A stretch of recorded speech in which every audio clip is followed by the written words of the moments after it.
اگر آپ جنوں کی نظروں سے بچنا چاہتے ہیں تو جب قمیض یا لباس کا کوئی بھی حصہ اتارنا چاہیں تو بسم اللہ پڑھ لو، سارے جن دیکھ نہیں سکیں گے، اندھے ہو جائیں گے۔ اور اگر تم بسم اللہ نہیں پڑھتے تو جن بھی دیکھتے ہیں، اور جس طرح انسانوں کی نظر لگتی ہے جنوں کی بھی نظر لگ جاتی ہے۔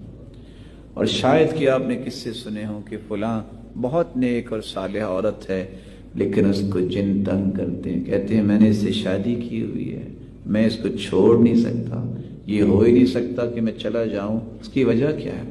لَيُزْلِقُونَكَ بِأَبْصَارِهِمْ لَمَّا سَمِعُوا الذِّكْرَ۔ رسول اکرم صلی اللہ علیہ وسلم نے دیکھا جب صحابی جو ہیں عبداللہ ابن عامر، اب وہ غسل کرنے کے لیے صرف کندھوں سے چادر نیچے ہوئی ہے، ایک صحابی دیکھ کے کہتے ہیں کتنے خوبصورت ہے، اور وہ وہاں ہی گر گئے۔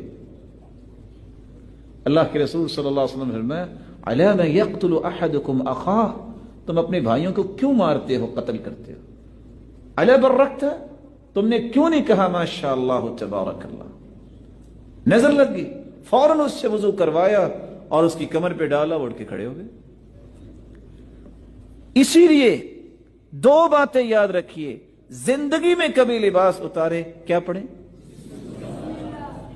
اگر کسی کے بچے ہیں تو بھی یاد رکھیں ماں باپ کی نظر زیادہ لگتی ہے، لیکن ہم سمجھتے ہیں ہماری کون سی، میں کوئی نظر وٹوں، میری نظر لگ جائے گی۔